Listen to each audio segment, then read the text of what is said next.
Nesse vídeo aqui eu quero falar sobre as teorias, principalmente aquelas que eu meio que formulei, além daquelas que eu acabei vendo por acaso no Threads, no Instagram, aqui no YouTube mesmo. Bem-vindos ao Tom Fala das Coisas. Nesse vídeo eu vou falar sobre ruptura, como eu falei no vídeo passado, só que neste episódio, aqui neste vídeo, eu vou falar sobre tudo que eu penso sobre a série em si. Então vai ter spoilers para quem não assistiu a série ainda, para quem não assistiu a primeira e a segunda temporada.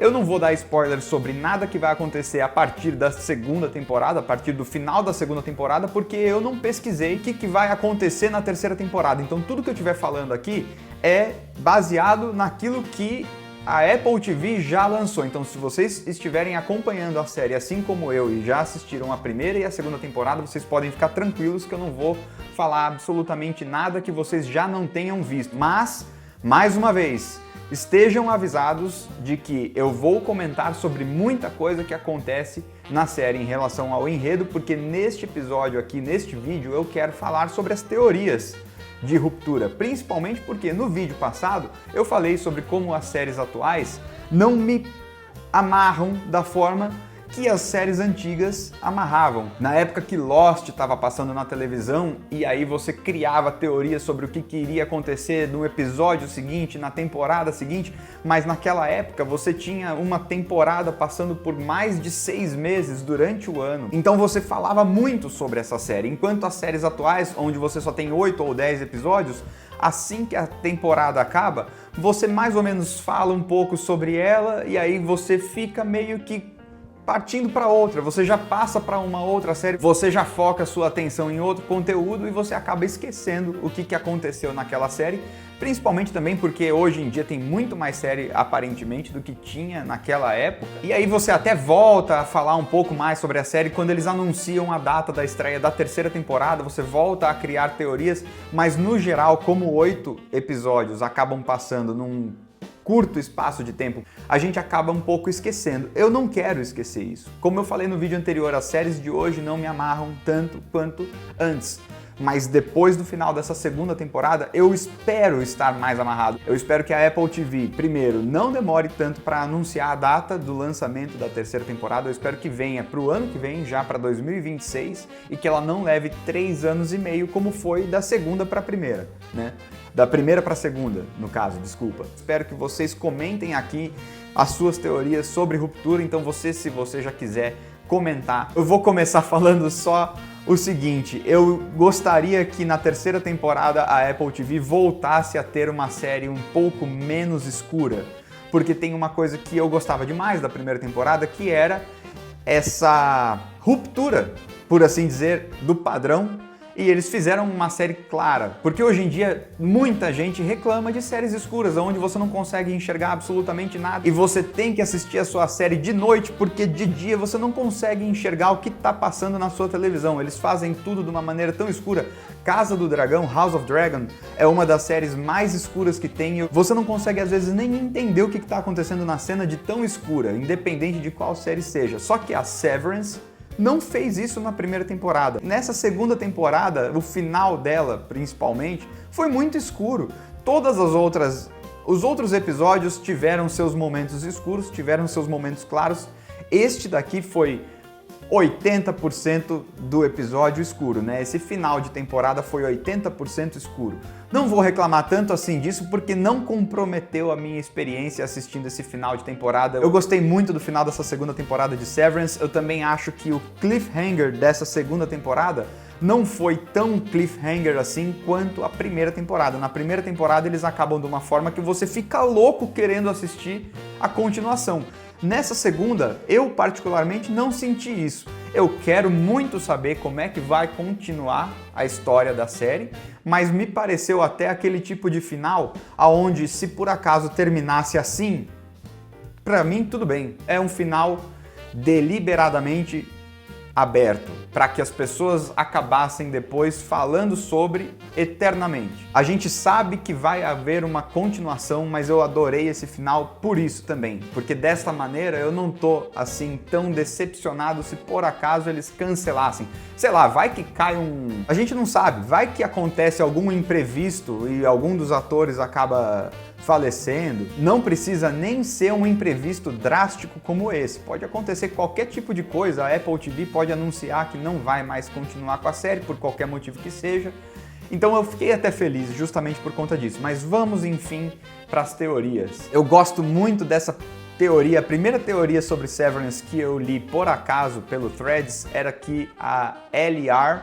é a Helena original, é a filha do Keir tal, sei lá qual, Egan. Ela é uma Egan original, que o pai dela acabou fazendo o processo de ruptura nela porque ela não era aquilo que ele esperava que ela fosse. Então, quando ela sai do prédio, ela está sendo a interna, na verdade. A série dá a entender que essas personalidades internas são muito mais maleáveis, são muito mais controláveis. E também dá essa brecha que faz com que eu pense, pelo menos, que eles já têm uma tecnologia para que cada personalidade possa ser programada e moldada a partir do que eles querem.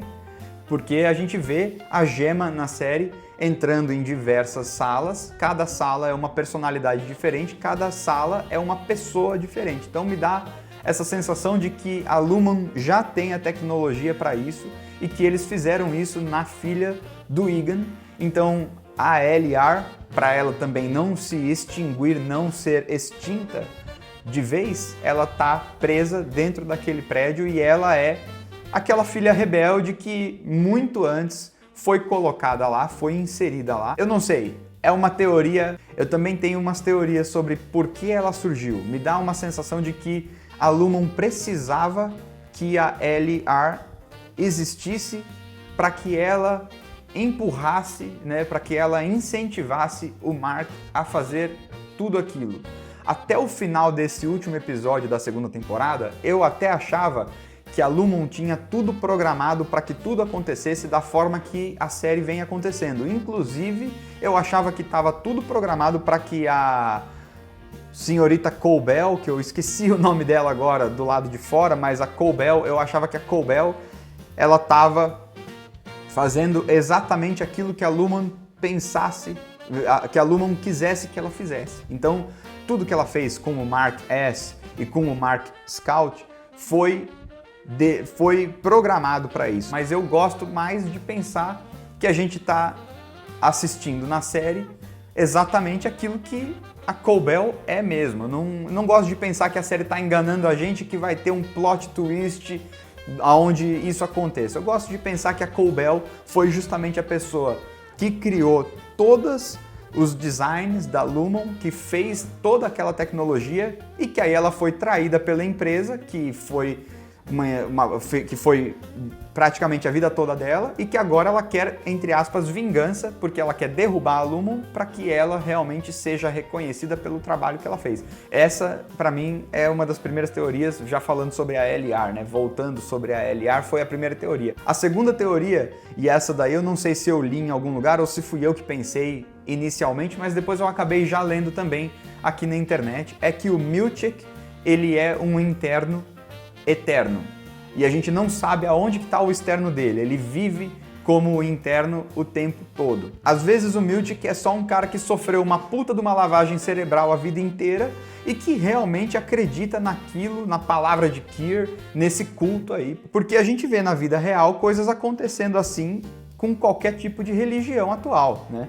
Então também não teria problemas se essa teoria aí não fosse verdade. Eu tenho uma teoria de que o Irving, na minha opinião, não é teoria. Eu acho que a série já meio que explicou que o Irving estava tentando derrubar a Lumon, mesmo o externo dele. Eu acho que ele desde sempre foi um infiltrado para que derrubasse a Lumon e ele conversa no telefone em diversas ocasiões durante a série, durante a segunda temporada, e a gente não sabe quem está do outro lado da linha ainda, ou eu pelo menos não captei quem é que estava do outro lado da linha, mas tudo dá a entender de que ele tinha um plano para derrubar a Lumon. E o interno dele acaba meio que fazendo a mesma coisa.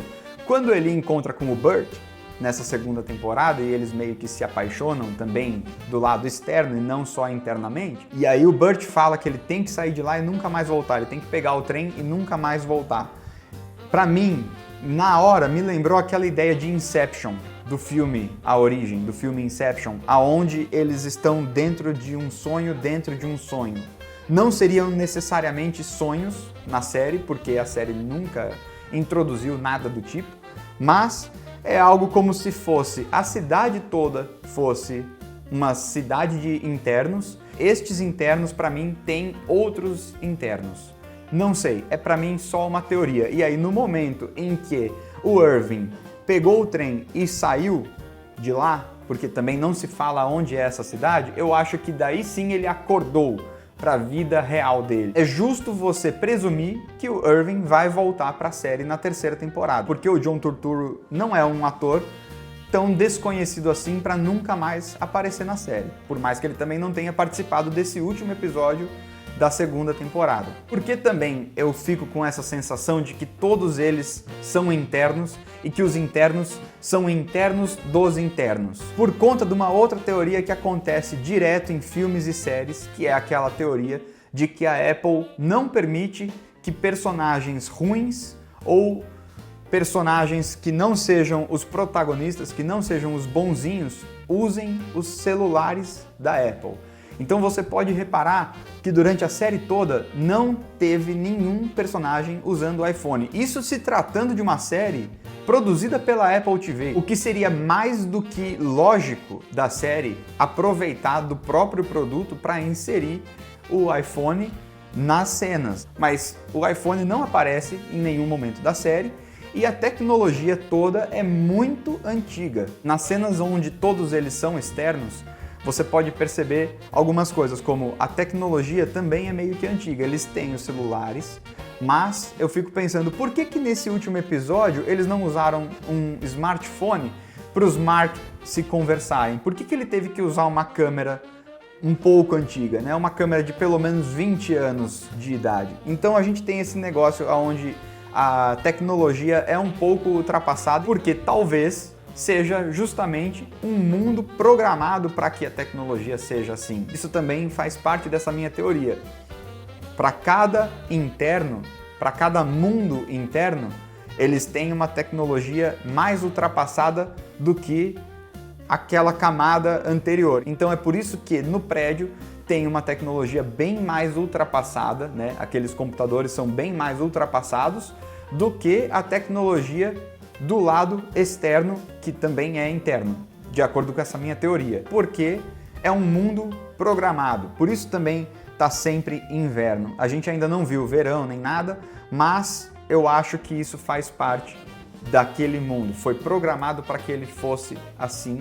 A gente não vê muita coisa sobre o passado de nenhum personagem. Ok, eu dou o braço a torcer de que não há motivos ainda para que contem muito sobre o passado, mas no único momento em que mostra-se o passado do Mark Scout com a Gemma, quando eles se conheceram, você vê que a fotografia é outra também. Eu sei que isso geralmente é usado só para retratar uma época e outra, para distinguir uma época e outra, isso se faz muito no cinema e em séries, mas eu gosto também de pensar, por conta dessa teoria, que talvez essa seja uma memória implementada. Eu gosto de pensar que a série toda está pegando referências de várias outras obras de ficção. E aí eu também quero chegar numa outra teoria que eu tenho sobre o brilho eterno de uma mente sem lembranças, basicamente. Que é um filme com o Jim Carrey e a Kate Winslet, onde ele passa por um procedimento para esquecer o relacionamento que ele teve. E eu vejo muito do Severance com o brilho eterno de uma mente sem lembranças. Eu vejo muita semelhança sobre este filme e essa série. Até a caracterização dos personagens, a forma como o Jim Carrey age no filme e a forma como o Mark Scout age na série, eu acho muito parecido. O luto que o Mark Scout sente é próximo da dor que o Jim Carrey sentia, da depressão que ele tinha. Não sei, eu gosto de pensar que existe uma semelhança entre os dois personagens. O lance dos externos estarem sempre em um período de inverno também é outra semelhança com o filme O Brilho Eterno de uma Mente Sem Lembranças para mim. Eu não sei. E aí eu criei essa teoria de que talvez a Lumon esteja trabalhando para isso, para conseguir apagar uma memória da mente de alguém. Eu não tinha essa teoria até ter terminado essa segunda temporada. Eu acabei de assistir o último episódio dessa segunda temporada e eu tô gravando esse vídeo agora, 10 minutos depois que eu terminei o último episódio da segunda temporada. E eu tive essa sensação. Não é só uma teoria também, é uma questão. O que a Lumon quer com todos esses testes, com todos os internos, com o trabalho todo meio misterioso que eles precisam executar? Tem os caras da Cabra, tem um departamento só para tocar música. Eu acho que o que eles estão querendo conquistar é a habilidade de apagar uma memória traumatizante da vida de alguma pessoa. Por isso eles fizeram o Cold Harbor, aquele teste onde a gema entra nesse final de temporada. Me dá a sensação de que ela entra e ela se torna uma gema mesmo, não é uma outra personalidade como era nas outras salas que a gema entrou. Ela entrou como gema apagada, uma gema com a memória toda apagada, onde eles pudessem inserir o que eles quisessem, mas ainda assim seria uma gema. E eu penso isso, não sei, justamente porque o teste dela nessa última sala era desmontar um berço, que foi o que ela teve que fazer na vida real junto com o Mark Scout.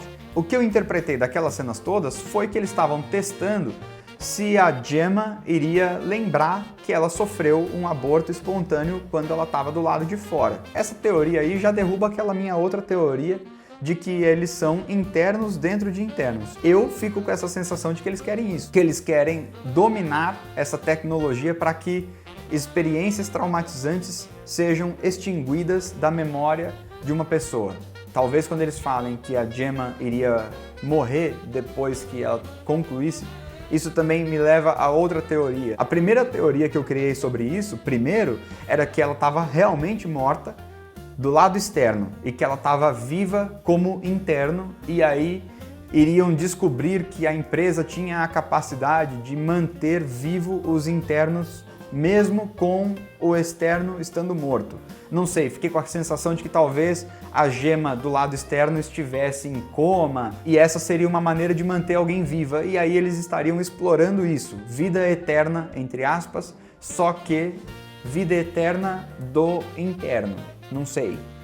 E essa teoria, na minha cabeça, foi derrubada com essa segunda temporada toda. Mostram que não foi isso que aconteceu, que a Gemma realmente estava viva dentro do prédio. Mas, resumidamente, a minha teoria principal é de que a Lumon, atualmente, ela procura essa habilidade de poder vender para as pessoas a opção de apagar uma memória traumatizante que essa pessoa teve na vida. Da mesma forma como eles já conseguem criar internos para que façam algo que seja desgastante para a pessoa, como é o caso daquela mulher que usava uma interna só para engravidar. A vida da interna dela era os 9 meses de gravidez para que ela não precisasse passar por essa experiência, ou pelo menos para não passar pela experiência do parto. Outra questão, e as cabras? O que são aquelas cabras na série? Eu fico com essa sensação de que as cabras são só mais um detalhe desse culto a Keir, e que talvez a série explique que seja só isso mesmo. E é meio que uma explicação um pouco decepcionante, mas eu também não acho que seria algo que eles iriam explorar e que tem um sentido além disso. Não sei, porque realmente um culto tem dessas. Nesse mundo em que a série se passa, a empresa cresceu a um nível de um culto e eles exigem um sacrifício de uma cabra para que esse culto seja cultuado. Não sei nem como é que se explica, não sei nem como é que se fala, mas no caso eu acho que talvez seja isso. Da mesma forma que diversas religiões na vida real dedicam uma atenção injustificável a diversas áreas, né? Então eu acho que talvez a cabra seja algo que seja mesmo injustificável e que eles expliquem que era só realmente uma área onde a empresa destinava uma verba para um sacrifício animal. Não sei, pode ser isso. Ou espero que não. Espero que tenha alguma explicação mais além. Eu também não sei. Eu particularmente gosto de umas explicações que não fazem sentido e que não precisam se justificar. Ah, a cabra tá lá para ser sacrificada e é isso e acabou. Ótimo, eu gosto disso também. São pequenos detalhes peculiares que fazem de uma série ser adorada, na minha opinião. E eu gosto. Então, por mim, tá bom. Por último, e agora? Essa também não é uma teoria, é uma questão. Como é que vai continuar o enredo de Severance? O que vai acontecer nessa terceira temporada. A minha maior curiosidade nessa hora, é uma curiosidade, aquela ansiedade gostosa que a gente sente assim que a gente termina uma temporada, que a gente quer ver a outra. E eu já falei antes nesse vídeo mesmo que da primeira para a segunda temporada eu estava muito mais ansioso para ver o que iria acontecer, mas eu continuo muito ansioso para saber o que vai acontecer nessa terceira temporada. E o que eu tô mais ansioso, e isso também é uma peculiaridade minha, mas o que eu tenho mais ansiedade em ver é a primeira cena do primeiro episódio dessa próxima temporada. Eu quero muito saber como que eles vão continuar depois do final dessa segunda temporada, porque, como vocês provavelmente já sabem, essa segunda temporada termina com o Mark S e a LR correndo no corredor, e aí tem um fade para vermelho, né? A cena trava, ela dá aquele freeze, eles passam um filtro como se ela não fosse pintada. Na hora eu achei que iria se transformar num quadro. Assim como quando o Mark S entrou no prédio nesse último episódio, tinha um quadro sobre o que ele deveria fazer, né, nesse último dia de trabalho dele. A série foi para um fade aonde tem aquele fade meio de filme, é um filtro de filme antigo, praticamente. O que me também faz pensar em algumas outras teorias, se isso foi só uma escolha artística ou se realmente está tentando passar algo pro espectador, pro público. Eu fico pensando, talvez, que isso foi um fim dos internos, foi tipo o final, é aquele tipo de final meio Thelma e Louise, né? Onde você tem um final e você sabe o que vai acontecer. O fade pro preto é um fim. O fade pro vermelho significa outra coisa. Isso na minha opinião, na minha interpretação, baseado somente na minha leitura de filmes e séries, de obras no geral do audiovisual. Eu acho que o fade pro vermelho é aquele final... É um final, mas não é um final. É um final aberto, só que não vai voltar para aquilo. Não sei. Espero estar errado. Por isso mesmo eu falei no início do vídeo que eu gostei que pareceu como um final. Se aquele fosse o final, se não houvesse uma terceira temporada, eu estaria feliz. Basicamente, alguns arcos, alguns objetivos do enredo da história foram concluídos. O Mark salvou a esposa dele. Ele acabou com os planos da Lumon, de certa forma, e aí acaba. Poderia acabar dessa forma, não sei, eu interpretei dessa maneira. E aí tem esse final, essa última cena, aonde pra mim dá aquela sensação de que é justamente isso, é um final que não é um final, é um final pros internos. Eu acho que a primeira cena da terceira temporada não vai ser os internos, e a gente talvez não veja mais esses internos, ou não veja mais os internos no prédio. Eu acho que é isso que aquele final quis dizer pra gente. É um negócio meio Thelma e Louise mesmo, que você sabe o que vai acontecer. O Mark S escolheu o final da vida dele com a LR. Ele escolheu passar os últimos minutos, segundos da vida dele com a LR. Por quê? Em algum momento, o Mark vai ter que sair do prédio. Eles vão tirar o Mark do prédio de alguma forma, e aí vai se transformar no Mark externo. Eu acho que talvez seja isso que vai acontecer. A primeira cena da terceira temporada vai ser talvez uma força-tarefa entrando no prédio, acabando com a Lumon, a Gemma com a cunhada dela, a irmã do Mark, vindo para a imprensa e falando que ela tá viva. Não sei, eu acho que é isso que vai acontecer e eu espero que vocês comentem aqui nos comentários o que vocês acham que vai acontecer. Eu particularmente gostei mais da primeira temporada do que da segunda. Eu achei que teve muito mais história, muito mais coisa acontecendo na primeira temporada do que na segunda. Mas as duas são, em termos de produção, excelentes. As duas são muito bem feitas. Ah, um pequeno detalhe só antes de eu concluir por aqui. Teve uma única cena neste último episódio que eu achei um corte muito esquisito na cena da Mulher das Cabras, que por sinal é uma atriz bem conhecida de Game of Thrones e que eu achei que ela talvez tivesse um pouco mais de protagonismo nessa segunda temporada. Mas, ao mesmo tempo, eu penso que essa foi uma atriz que a gente achava que ela iria estourar e ela não estourou. Ela acabou fazendo papéis muito menores do que eu imaginei que ela faria, depois que ela ficou conhecida pelo Game of Thrones. Principalmente no Star Wars, né? O personagem dela do Star Wars eu achei que teria um protagonismo do cacete, e acabou não sendo um protagonismo nenhum. Mas, enfim, nesse último episódio teve uma cena dela, quando ela estava lá entrando naquela sala do sacrifício da cabra, teve uma cena com um corte muito esquisito. Pareceu que eles não tinham um take melhor, pareceu que eles não tinham nenhuma outra opção para usar senão aquela, e eles acabaram meio que cortando e transformando um take no outro, um take meio aberto num take meio fechado. Foi um corte meio abrupto no momento em que ela estava falando uma palavra muito curta, que foi só sim, eu acho. Ela falou se a cabra estava pronta ou não para o sacrifício, ela responde que sim, e o corte aconteceu ali. Eu achei muito esquisito, achei uma coisa meio amadora até. Por isso que eu tô falando aqui, porque eu não sei se foi algo proposital, se tem alguma coisa a ver, se eu perdi alguma coisa, mas eu achei naquela hora um corte muito esquisito. Me deu uma sensação de que foi proposital por algum motivo que eu não faço ideia de qual seja. Então eu tô falando aqui porque se você também achou aquele corte meio esquisito, vem e comenta aqui também. E se você não reparou nesse corte, vai lá, volta lá na Apple TV, assiste de novo esse episódio, vai nessa cena e vê se não foi um corte meio esquisito. Ou foi mal feito, como eu falei, ou foi feita propositalmente e teve um motivo para ter esse corte. Porque geralmente cortes têm motivo, não são feitos por nada, né?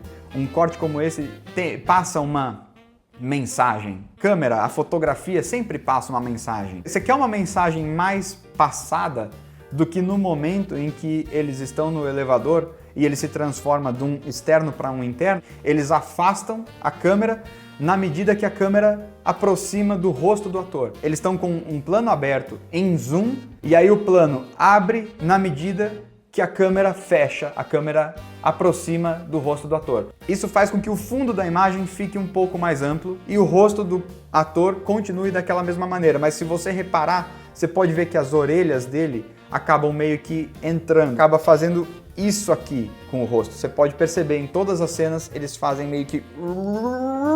Eles fazem isso aqui. Mas é isso. Eu estava concluindo esse vídeo, acabei fazendo um outro parênteses que é a coisa mais comum deste perfil e desta personalidade aqui.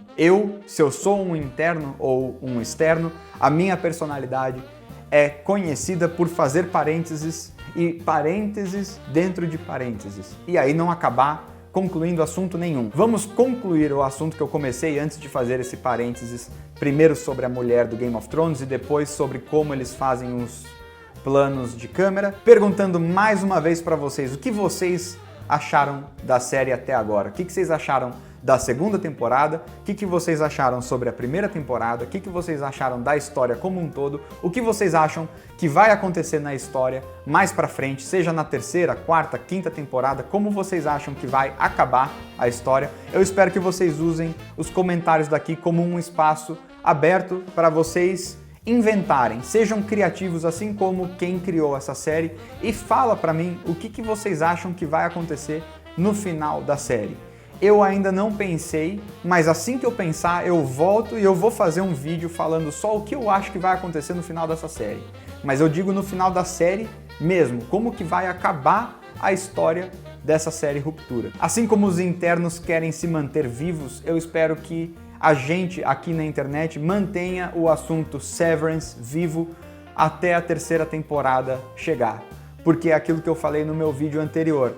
Atualmente, com poucos episódios em cada temporada, a gente acaba consumindo aquela série, aquela obra durante o período em que ela está passando e depois a gente parte para outra. E eu acho isso um pouco triste. Eu acho isso um pouco decepcionante e eu quero me manter vivo falando sobre Severance, mas para isso não depende de mim. Eu, particularmente, gostei demais de Severance até agora. É uma das minhas séries preferidas, com toda certeza. Eu espero que quem estiver assistindo seja uma pessoa que goste da série. E se você tiver interesse, se você estiver chegando aqui no YouTube, você talvez não me conheça nas outras redes sociais, então fica aqui também a sugestão para você conferir minhas outras redes sociais, que são essas aqui. Lá o conteúdo é completamente diferente do que eu faço aqui, mas eu não poderia também deixar de sugerir isso. Vocês conhecerem essas minhas outras personalidades. Então, até a próxima. Espero que tenham gostado desse vídeo, espero que tenham gostado das minhas teorias e até mais.